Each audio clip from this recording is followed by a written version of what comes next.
नमस्कार, मेरा नाम रजनीश है और आप जन आदर्श भारत देख रहे हैं। कानपुर की सीसामऊ सीट पर विधानसभा उपचुनाव में सपा ने इरफान सोलंकी की पत्नी नसीम को मैदान में उतारने का फैसला कर लिया है। सपा नगर अध्यक्ष ने लखनऊ में अखिलेश यादव से मुलाकात करने के बाद यह जानकारी दी। वहीं सपा प्रमुख अखिलेश यादव ने पदाधिकारियों और कार्यकर्ताओं को मजबूती से चुनाव में जुटने के लिए निर्देश भी दिए। नसीम सोलंकी ने कहा कि पहली कोशिश है इरफान की विधायकी न जाए और हाईकोर्ट से राहत मिल जाए।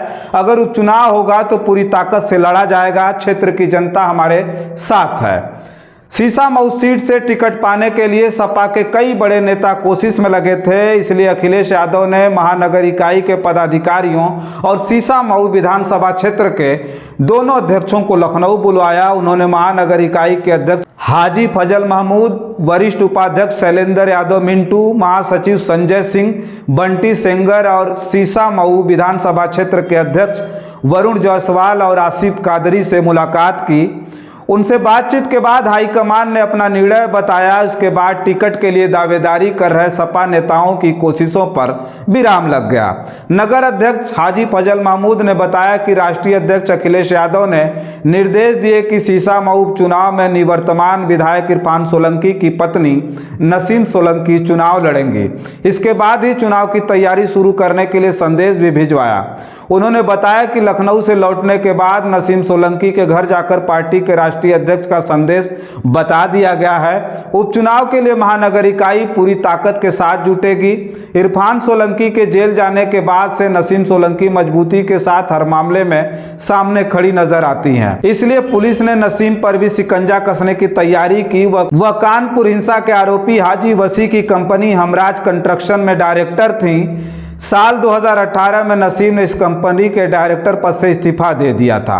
इरफान के जेल जाने के बाद से नसीम सोलंकी के राजनीति में आने के कयास लगाए जा रहे हैं। इससे पहले भी सपा ने नसीम सोलंकी को नगर निकाय चुनाव में टिकट ऑफर दिया था। सीसामऊ विधानसभा से सपा विधायक इरफान सोलंकी को आगजनी केस में 7 साल की सजा सुनाई गई। इरफान 2 दिसंबर 2022 से जेल में बंद है। नियमानुसार 2 साल से ज्यादा की सजा पर विधायकी या सांसदी रद्द की जाती है। ऐसे में तय है इरफान सोलंकी की विधायकी चली जाएगी। कानपुर के सीसामऊ में उपचुनाव होंगे। लोकसभा चुनाव में भाजपा के रमेश अवस्थी ने जीत दर्ज की, लेकिन सीसामऊ विधानसभा में उन्हें कांग्रेस प्रत्याशी आलोक मिश्रा से कम वोट मिले थे।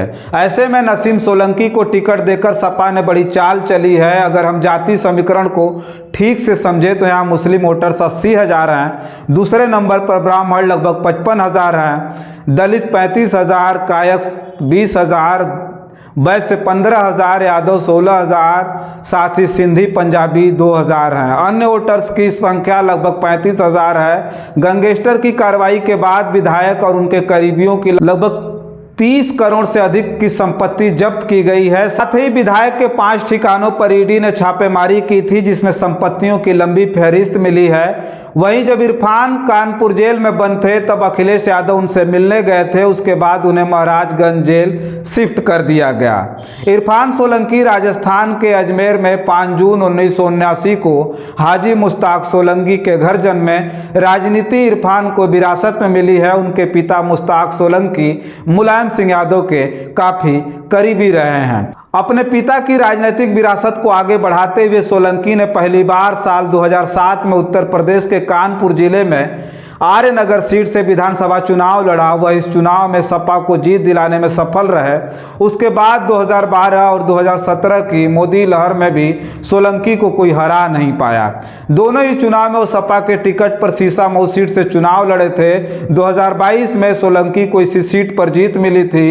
साल 2003 में इरफान सोलंकी की नसीम सोलंकी के साथ शादी हुई थी, जिससे उनके एक बेटा और 2 बेटियां हैं। पेशे से कारोबारी इरफान सोलंकी का लेदर का कारखाना भी है। मोदी लहर और भाजपा अपने गढ़ कानपुर में भी 2017 के चुनाव में इस सीट को भेद नहीं सकी थी। इरफान सोलंकी लगातार तीसरी बार विधायक बने थे। उसके बाद वह चर्चा में आए थे कि मोदी लहर में भी लगातार तीसरी बार इरफान सोलंकी विधायक बने। फिर 2022 में चौथी बार भी चुनाव जीतकर वो सदन पहुंच गए। बस इस वीडियो में इतना ही। बहुत सारी खबरें लेकर के आपके बीच में हाजिर होंगे। तब तक के लिए आप बने रहें जन आदर्श भारत के साथ। बहुत बहुत धन्यवाद।